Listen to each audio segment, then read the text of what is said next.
Pastor Rajamani சொல்லுவார், உலகம் சுற்றும் வாலிபன் மாதிரி ஒவ்வொரு சர்ச்சாக போகிறது. சில சர்ச்சில் பாட்டு நல்லா இருக்கும், சில சர்ச்சில் பிரசங்கம் நல்லா இருக்கும், சில சர்ச்சில் பாஸ்டர் அழகாக இருப்பார், சில சர்ச்சில் லைட்டிங்ஸ் நல்லா இருக்கும். இப்படி ஒரு சர்ச்சாக போயிட்டே இருந்தீங்கன்னா வாழ்க்கையில் திருப்தி அடைய முடியாது. ஒன்று, உங்களால் ஒரு பெர்ஃபெக்ட் சர்ச்சையை கண்டுபிடிக்க முடியாது. அப்படி கண்டுபிடிச்சா நீங்கள் அங்கே போகாதீங்க, அதை போய் கெடுத்துடாதீங்க.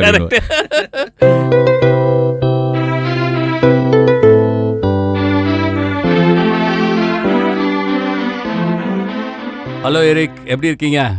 ஹலோ ஃபெலிக்ஸ், நல்லா இருக்கேன். எப்படி இருந்துச்சு சாப்பாடு? சாப்பாடு ஒண்டர்ஃபுல் சிக்கன் கறி, நல்ல காரசாரமாக குக் பண்ணி அழகாக ஸ்டுடியோவில் கொடுக்குறீங்க. இதுக்காகவே டெய்லி வரலாம் போல இருக்கு. வில்சன் எப்படி இருந்தது? வீட்டு சமையல். வில்சன், சிக்கன் எப்படி இருந்தது? சூப்பராக இருந்ததுங்க. வீட்டு சமையல், நேச்சுரல் மசாலா. சூப்பர். இங்கே எங்கள் ஸ்டுடியோவில் நீங்கள் ஒரே ஒரு வெரைட்டி சிக்கன் தான் சாப்பிட்ருப்பீங்க, அவ்வளோதான் முடியும். ஆனால் ஹோட்டலெல்லாம் பார்த்தீங்கன்னு வச்சுக்கோங்களேன், chicken Manchurian, chicken dragon, chicken lollipop, chicken pakoda, chicken 65, chicken, இப்படி ஏகப்பட்ட வெரைட்டி போயிட்டு இருக்கு. ஃபெலிக்ஸ் 70s கிட்ன்றத ப்ரூவ் பண்ணுறீங்க. முக்கியமானதை விட்டீங்களே, கபாப் விட்டீங்க, ஷவர்மா விட்டீங்க. இப்படி ஒரே சிக்கனில் இவ்வளோ வெரைட்டி இருக்கிறது போல சர்ச்சஸும் பார்த்தீங்கன்னா அவ்வளோ வெரைட்டி சர்ச்சஸ் இருக்கு. நம்ம ஆல்பபெட் ஏல இருந்து Z வரையும் எல்லா பேர்லயும் சர்ச் இருக்கு. ஏல பார்த்தீங்கன்னா வச்சுக்கோங்க, AG, AFT, ACA, அட்வென்ட், என்ன சொல்றீங்க, பில Baptist, apostolic, Telugu Baptist, Tamil Baptist, Bethel, CSI, CNN, Z கூட பேர் இருக்கு, ஜயன்னு. இப்போ நீங்கள் இந்த சர்ச்சில் இருக்கவங்க யாரும் நம்ம ஷோவை கேட்கக்கூடாது முடிவு பண்ணிட்டீங்க. எதனால? ஃபெலிக்ஸ் பிரதர் சொல்லி முடிக்கணும், எனக்கு தண்ணி குடிக்கணும் போல. ஆக்சுவலாக சென்னையில் 5,000க்கு மேலே ரெஜிஸ்டர்ட் சர்ச்சஸ் இருக்குதுன்னு சொல்கிறாங்க. இப்போ நீங்கள் சிக்கனுக்கும் சர்ச்சுக்கும் என்ன? இல்ல இவ்வளோ சர்ச்சஸ் இருக்கே, நான் எந்த சர்ச்சுக்கு தான் போகணும்? எல்லாரும் ஏன் சர்ச்சு நல்ல சர்ச்சு, ஏன் சர்ச்சு ஆவிக்குரிய சர்ச்சு, என்னுடைய ஆலயத்துக்கு வாங்க இப்படின்னு பலர் அவங்கவுங்க இதை மேன்மையா சொல்லிட்டு இருக்காங்க. ஒவ்வொருத்தர் இந்த டேஸ்ட் போல தான். எனக்கு சிக்கன் லாலிபாப் பிடிக்கும், அந்த மாதிரி. எந்த சர்ச்சுக்கு தான் போறது? அவங்கவுங்க சர்ச்சை பெருமையா நினைச்சு போயிட்டு இருக்காங்க. எல்லாரும் ஏன் சர்ச்சுக்கு வாங்கன்னு யார் சொல்றாங்க? இல்லை, நானே ஒரு வாட்டி 2003 இருக்குன்னு நினைக்கிறேன், நான் ரெகுலராக CSI போயிட்டு இருந்தேன். சரி. அதுக்கப்புறம் திடீர்னு எனக்கு ஏதோ ஒரு ஆவி வந்துருச்சுன்னு நினைக்கிறேன். சரி. நான் ஆவிக்குரிய சர்ச்சுக்கு போயிட்டு எங்கள் வீட்டிலே எல்லாரும் ஆவிக்குரிய சர்ச்சுக்கு போகலாம், வாங்கன்னு கூப்பிட்டுட்டு இருந்தேன். சரி. அதனால ஃபெலிக்ஸ் பிரதர் நானும் பேசிகிட்டு இருந்தோம். இப்போ சரி இதை கேட்கலாம் அப்படின்னு. சரி, வில்சன், கடைசியாக நீங்கள் ஒரு சர்ச்சுக்கு போனீங்களே, அது எப்படி இருந்துச்சு? நல்லா இல்லையா? கடைசியாக போன சர்ச்சு தான் ரொம்ப பிடிச்சிருந்துச்சு, ஆனால் சர்ச்சை இழுத்து மூடிட்டாங்க. இது ஏதோ செட் பண்ணி கேட்குறதா அம்மா கேட்குற மாதிரி இருக்க கேள்வி. சர்ச்சு ஏன் மூடினாங்க? இல்லை, நீங்கள் உண்மையிலே சொல்லணும்னா அந்த சர்ச்சு மூடினதுக்கப்புறம் நான் எந்த சர்ச்சுக்கும் போகலைன்னு வர. சரி, அந்த சர்ச்சை திறக்கிறதுக்கு ஏதாவது முயற்சி பண்ணீங்களா? முயற்சி எடுத்தோம், ஆனால் செயல்படலை. எங்கள் மேலேயும் கொஞ்சம் தப்பு இருக்குது, இது வேற எங்கேயோ போகுது. சரி, கமிங் டு த பாயிண்ட். இப்படி ஏகப்பட்ட சர்ச் இருக்கனால ரொம்ப கன்ஃபியூஷனாக இருக்குது. இப்போ எனக்கு நம்மளுக்கு ஓகேன்னு வச்சுக்கோங்களேன். இப்போ புதுசாக ஒருத்தர் ரசிக்கப்பட்டு வராருன்னு வச்சுக்கோங்களேன், எல்லாரும் ஏன் சர்ச்சுக்கு வா, ஓன் சர்ச்சுக்கு வா, இந்த சர்ச் ஆவிக்குரிய சர்ச்சு, இந்த சர்ச் உன்னை அப்படி வழி நடத்தும், இது உன்னை சியோன்னு கூட்டிகிட்டு போகும், இப்படிலாம் சொல்லிகிட்டே இருக்காங்க. அதில் என்ன உண்மையிலே அப்போ இப்போ வேறு சர்ச்சுக்கு போகிறவங்க தப்பானவங்களா, இல்லை அந்த சர்ச்சுக்கு போகிறவங்க தான் உத்தமங்களா, இல்லை அவங்க தான் பரலோகம் போவாங்களா? எப்படி இதை நம்ம சொல்கிறது? ஆண்டவர் இது எதையுமே சீரியஸாக பார்க்குறது இல்லைங்க. நம்ம எல்லாம் ஒரு நாள் பரலோகம் போகிறோம். CSI எல்லாம் இங்கே வாங்க, AG எல்லாம் அங்கே நில்லுங்க, AFT இங்கே போங்க, மெத்தடிஸ்ட் இங்கே போங்கன்னு எதுவும் சொல்ல போகிறது இல்லைங்க. இது எல்லாமே பாடி ஆஃப் கிரைஸ்ட். எல்லாரையும் ஆண்டவர் ஒரே மாதிரி நேசிக்கிறார். உயர்வும் இல்லை, அங்கே தாழ்வும் இல்லை, ஏழை இல்லை, அங்கே பணக்காரன் இல்லை. அப்போ அங்கே ஏழை சர்ச்சும் இல்லை, பணக்கார சர்ச்சும் இல்லை. பரலோகத்தில் உயர்ந்த ஜாதிக்கு ஒரு சர்ச்சு, தாழ்ந்த ஜாதிக்கு ஒரு சர்ச்சும் கிடையாது. அங்கே எல்லாமே பாடி ஆஃப் கிரைஸ்ட் ஒன்னா தான் இருக்க போகிறோம். பூமியில் அவர்களுக்கு இப்போ நீங்கள் நிறைய சிக்கன் வெரைட்டிஸ் சொன்னீங்க. உங்களுடைய ஃபேவரட் என்ன? எனக்கா? சிக்கன் 65. எனக்கு பெப்பர் சிக்கன். வில்சனுக்கு? எனக்கு டிராகன் சிக்கன். அப்போ நமக்குள்ளே இவ்வளோ டேஸ்ட் இருக்கு. டிராகன் சிக்கனா பாருங்க, ஆவிக்குரிய பிள்ளையிலே இவரு. ஆவிக்குரிய பிள்ளை, இவர் கொஞ்சம் மனம் திரும்பணும் சாப்பாடு விஷயத்துல. அவர் போன சர்ச்சு சரியில்லை போல இருக்கு. அப்போ நமக்கு ஃபுட்டில் இத்தனை டேஸ்ட் இருக்கும்போது, க்ளோசர் டு மை ஹார்ட் எந்த சர்ச் இருக்குதோ, எந்த சர்ச்சில் எனக்கு தேவையான உணவு பரிமாறப்படுதோ, ஆவிக்குரிய உணவு பரிமாறப்படுதோ, எங்கே எனக்கு கம்ஃபர்டபுளாக இருக்கு, என்னுடைய ஸ்பிரிட் கம்ஃபர்டபுளாக இருக்கோ, அங்கே அவர்கள் ஆண்டவர் வழி நடத்துகிறபடி போகிறது நல்லது. 2-3 விஷயம் அதில் பாருங்கள். ஏர்லி சர்ச் நம்ம எடுத்துக்கலாம். பேதுரு ஆண்டவர் உயிரோடு எழுந்ததுக்கப்புறம் பயந்து ஓடி போன பேதுரு முன்னால நின்று முழக்கமிடுகிறார். அப்போ அந்த வார்த்தையை கேட்டவர்கள் 3000 பேர் 5000 பேர் ரட்சிக்கப்படுகிறார்கள். அப்போஸ்தலர் நடவடிக்கைகள் 2ஆம் அதிகாரத்தில் கடைசியில் சொல்லப்பட்டிருக்கு. ரட்சிக்கப்படுகிறவர்களை அனுதினமும் சபையில கர்த்தர் சேர்த்து கொண்டிருந்தார். அந்த சபையில இருந்தவங்க என்ன பண்ணாங்க நம்ம தெரிஞ்சுக்கிட்டோம்னா எந்த சர்ச்சுக்கு போலாங்கிறது நமக்கு புரிஞ்சிடும். அவங்க என்ன பண்ணாங்க பாருங்க. அவர்கள் அப்போஸ்தலருடைய உபதேசத்திலும் அந்யோன்யத்திலும் அப்பம் பிற்குதலிலும் ஜபம் பண்ணிதலிலும் உறுதியா இருந்தார்கள். எந்த சர்ச்ல நல்ல டீச்சிங், அப்போஸ்தலிக் டீச்சிங் இருக்கு, எங்க நல்ல ஃபெலோஷிப் இருக்கு, எங்க கம்யூனியன் இருக்கு, எங்க நல்ல ஜபத்துக்கு முக்கியத்துவம் கொடுக்குறாங்க, அந்த சர்ச்சுக்கு எங்க இருந்தாலும் தாராளமாய் போகலாம். இப்போ இதில் என்னன்னா ஒரு சர்ச்சில் ஒன்று மிஸ் ஆகும். சில இடத்துல டீச்சிங் சரி இருக்காது, சில இடத்துல ஃபெலோஷிப் நல்லா இருக்காது, சில இடத்துல ப்ரேயருக்கு இம்பார்ட்டன்ஸ் கொடுக்க மாட்டாங்க. அப்போ இது எல்லாமே அவர்களுக்கு பிரயோஜனமாக இருக்கக்கூடிய விதத்தில் எங்கே இருக்குதோ அங்கே தாராளமாய் போகலாம். இன்னொரு விஷயம், சர்ச்சு டிரான்ஸ்ஃபர் ரொம்ப டிஸ்கரேஜ் பண்ணுவாங்க. ஒரு சர்ச்லேருந்து இன்னொரு சர்ச்சுக்கு ஆளுங்க போகிறது, இந்த சர்ச்லேருந்து அந்த சர்ச்சுக்கு ஆளுங்க போகிறது அது முக்கியம் இல்லை. ரட்சிக்கப்படுகிறவர்களை கர்த்தர் அனுதினமும் சபையில் சேர்த்து வந்தார். புதுசா ஆண்டவரை அறிந்து கொள்ளுகிறவர்கள் சபைக்கு வரணுமே தவிர கொஞ்ச காலம் இந்த சர்ச்சு கொஞ்ச காலம் அந்த சர்ச்சுன்னு சர்ச் டிரான்ஸ்ஃபர் மூலமா போகிற சர்ச் growth என்னைக்குமே நல்லது கிடையாதுங்க. அப்போஸ்தல உபதேசம்னா அப்ப இது பென்டிகாஸ்டல் மட்டும்தான் வருதா இதுல? அப்படி இல்லைங்க. அப்போஸ்தலர்கள் பண்ணின உபதேசம் பைபிள் டீச்சிங், அதாவது ஏசாமியை பத்தின உபதேசம், அதுதானே அப்போஸ்தல உபதேசம்ன்றீங்க? பேலன்ஸ்டு பைபிள் டீச்சிங்கிறது ஒன்று இருக்குங்க. ஒரு ஓர கொள்கையை பின்பற்றாமல் முழு பைபிளையும் நல்ல பேலன்ஸ்டாக டீச் பண்ணுகிற டீச்சிங் ரொம்ப அவசியங்க. இல்லைன்னா என்ன ஆகிடும், சர்ச்சுகளுக்குள்ளேயே ஒரு பெருமை வந்துடுது. எங்கள் சர்ச்சு உபதேசம் பெருசு, எங்கள் பாஸ்டர் தான் விசேஷித்த அபிஷேகம் பெற்றவர். அந்த காலத்தில் பேனர்லாம் இப்படி போடுவாங்க, நீங்கள் பார்த்துருப்பீங்கன்னு நினைக்கிறேன். இந்த பாஸ்டருடைய பெயரை போட்டு விசேஷித்த வரம் பெற்ற ஊழியர் அப்படின்ட்டு அதில் எழுதியிருக்க ஸ்டைல்லையே அந்த வரம் தெரியும். அந்த காலத்தில் இன்னொரு போடுவாங்க, அமெரிக்கா, ஆஸ்திரேலியா, ஜெர்மனி போன்ற தேசங்களில் ஆண்டவரால் வல்லமையாய் பயன்படுத்துகிற ஊழியர்ன்ட்டு. எப்பங்க உங்க ஊர்ல ஆண்டவர் பயன்படுத்துவாருன்னு கேட்பாங்க. அப்போ இதெல்லாம் சொல்லி மார்க்கெட் பண்ணக்கூடாதுங்க. போகிற ஜனங்களுக்கு அவங்களுடைய ஆத்மாவுக்கு ஏற்ற உணவு கிடைக்குதா, நல்ல அந்யோன்யம் அன்பா பேசுறாங்களா, பக்கத்துல இருக்கிறவங்க பேர் தெரியுமா, முதல்ல அவங்களுடைய பிரச்சனை தெரியுமா, 2 பேர் சேர்ந்து ஜெபிக்கிறீங்களா, இப்படிப்பட்ட ஒரு ஃபெலோஷிப் இருக்குதா, ஜபத்துக்கு முக்கியத்துவம் கொடுக்குறாங்களா, கம்யூனியன் அந்த விதத்துல கம்யூனியன் இருக்கா, அந்த மாதிரி சர்ச்சா பார்த்து போறது நல்லதுங்க. அப்ப சபைனாவே ஒரு ஃபெலோஷிப் தான் அதுல ரொம்ப முக்கியத்துவம். ஃபர்ஸ்ட் ஃபெலோஷிப் தாங்க. சபை கூடுகிறதை சிலர் விட்டு விடுகிறது போல நீங்கள் விட்டு விடாதீர்கள்னு பவுல் சொல்றதுக்கு காரணம், not only for the teachings that is taught in the churches. ஒருத்தருக்கு மேல ஒருத்தர் பாரம் இருக்கணுங்க.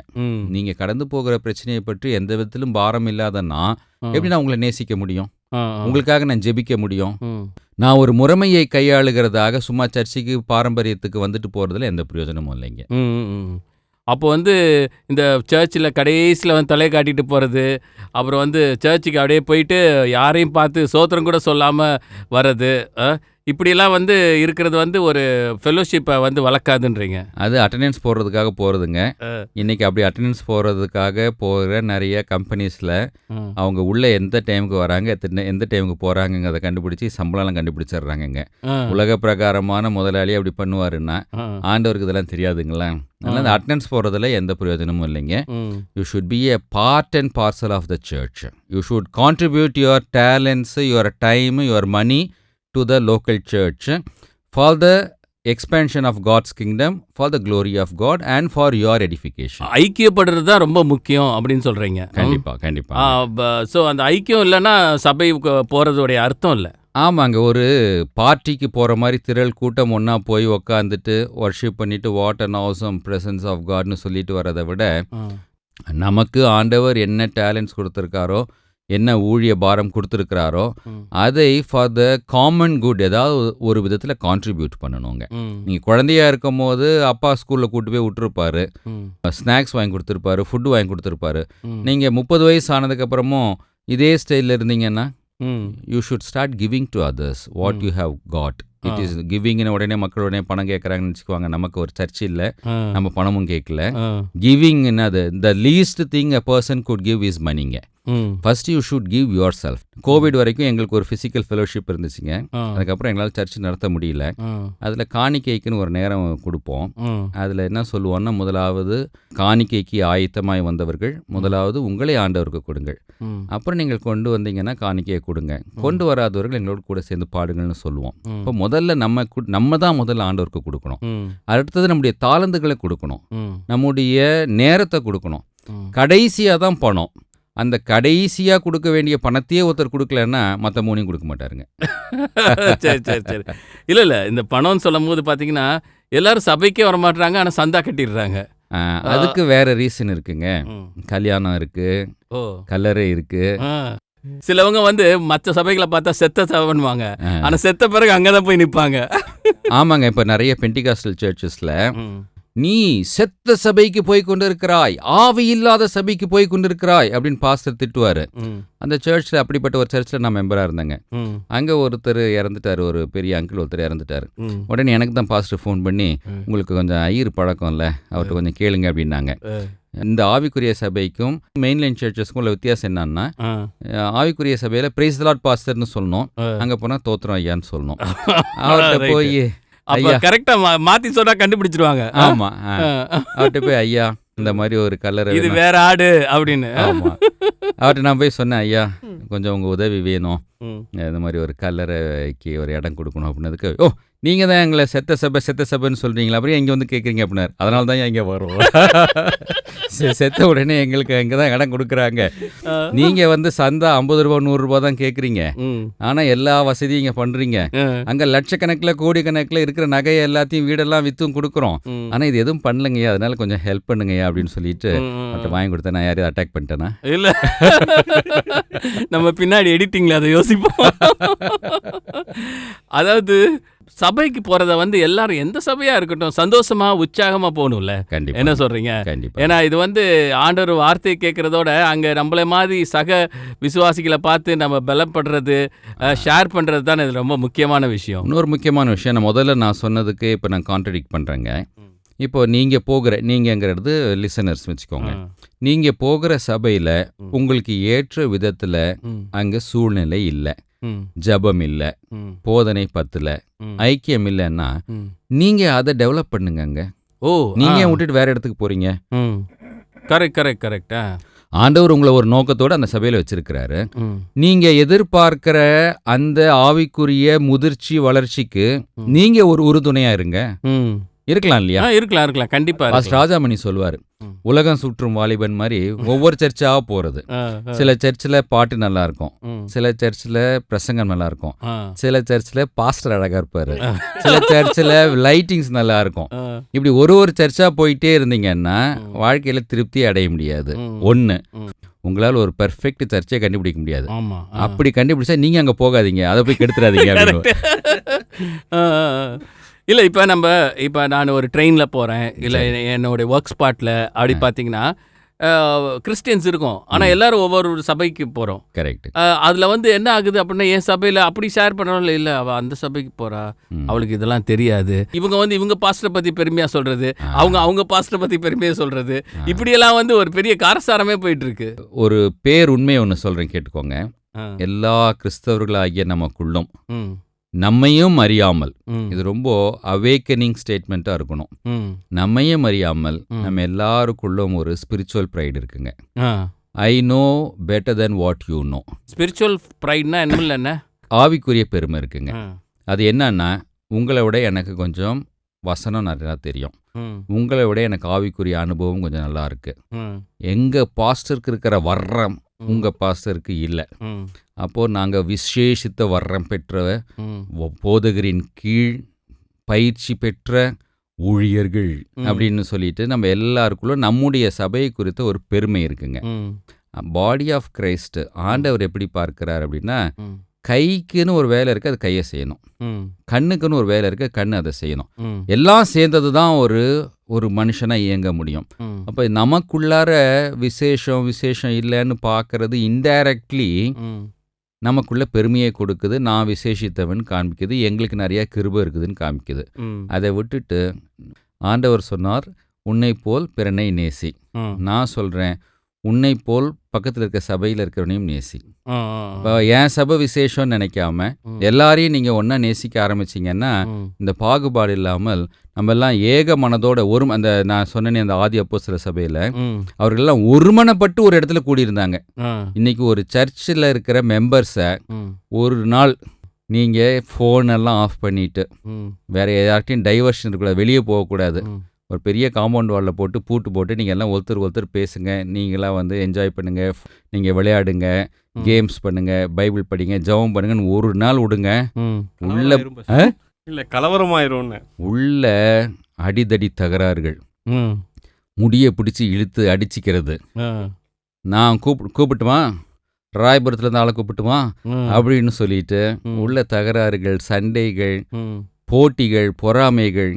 எங்க வீடு பெசன் நகர்ல இருக்கு, பீச்சுக்கு முன்னாலேயே இருக்கு அப்படின்னு பெருமையான வார்த்தைகள், என் பையன்தான் அமெரிக்கா, ஆஸ்திரேலியா, ஜெர்மனியில இருக்கிறான் அப்படிங்கிற வார்த்தைகள், இதெல்லாம் வந்துருவாங்க. பைபிள்ல என்ன சொல்லியிருக்கு? ஒருமனப்பட்டு. அந்த ஒருமனப்பட்டுக்கு இன்னொரு விஷயம் இருக்குதுங்க. அவர்கள் எல்லாம் அவங்ககிட்ட இருக்கிறதெல்லாம் வித்து அப்போஸ்தலருடைய பாதத்தில் வச்சு ஒன்றாய் அனுபவித்தார்கள். 100 கோடி இருக்கிறவங்களும் 100 ரூபாய் இருக்கிறவங்களும் எல்லாத்துக்கும் காமன் ஃபுட்டு, காமன் ஃபெசிலிட்டிஸ்ன்னு வச்சு அவங்க அனுபவிச்சாங்க.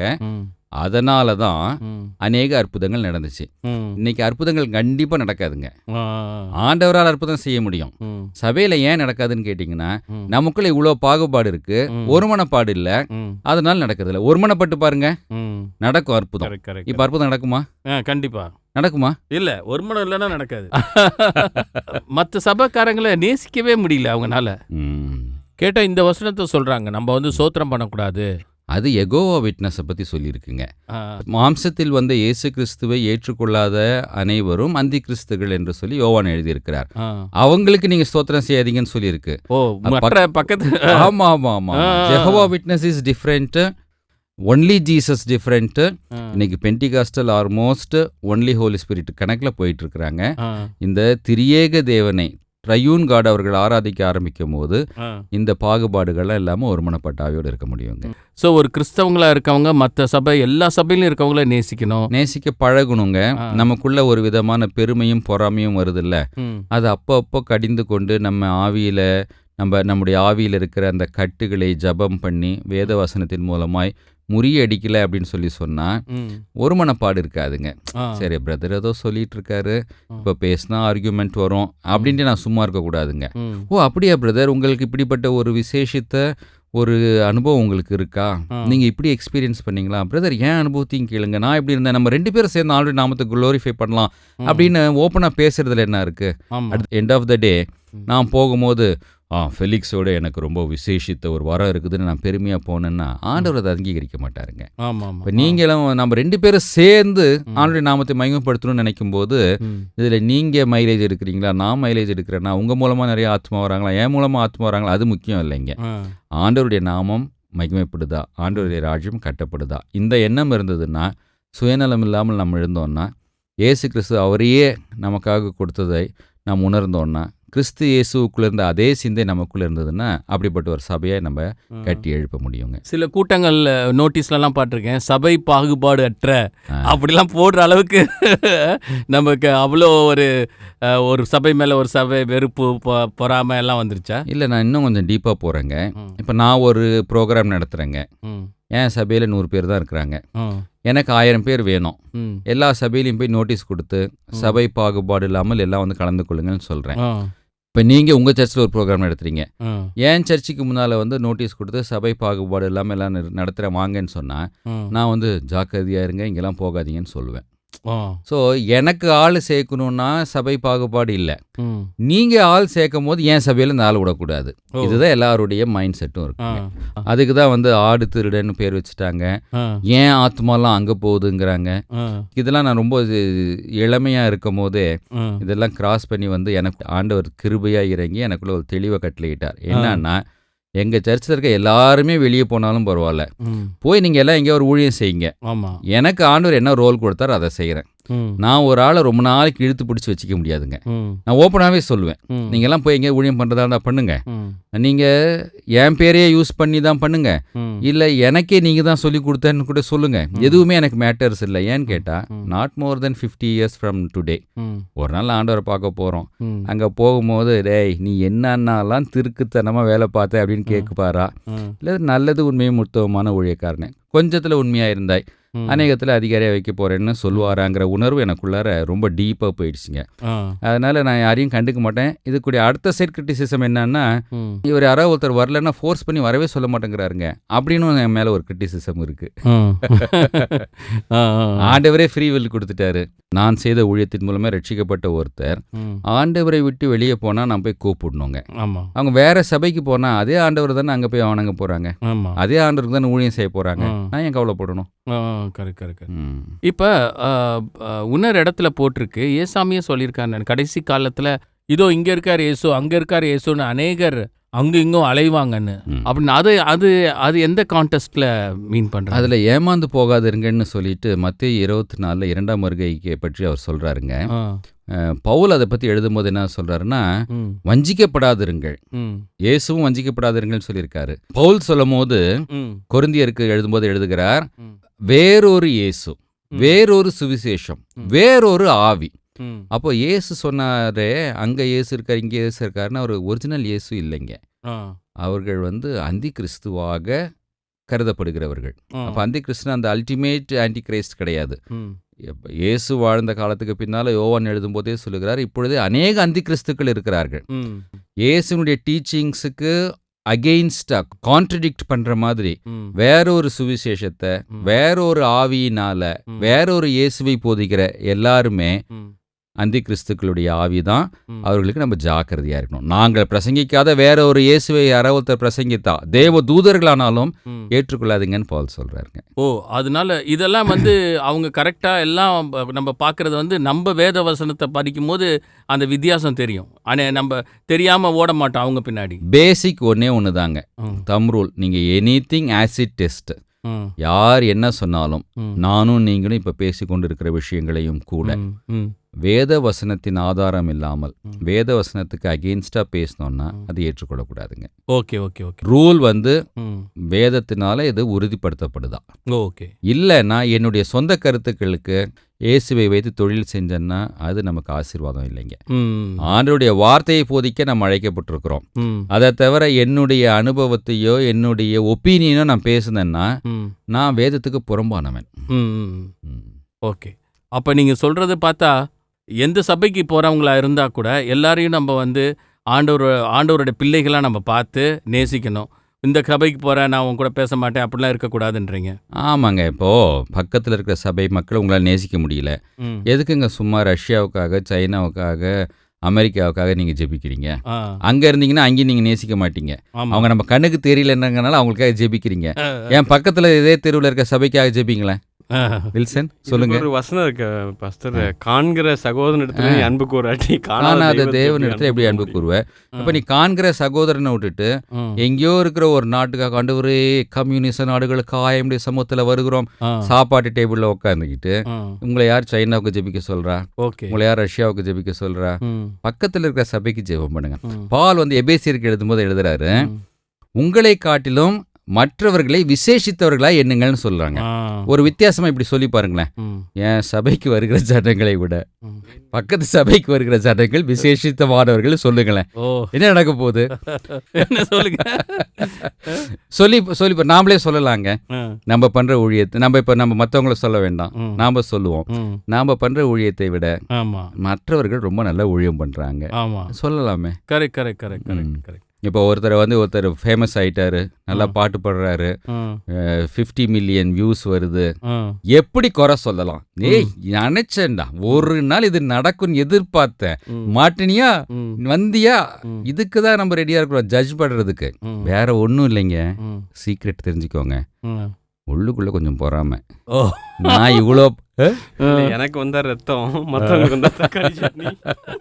நான் இவ்வளோ பண்றேன், நாம் இவ்வளோ கஷ்டப்பட்டு பேசுறோம், 100 பேர் கூட பார்க்க மாட்டேங்கிறாங்க, ஒரு பாட்டை பாடி 100 மில்லியன் ரீச் பண்றாருங்கிற நினைப்பு தான்.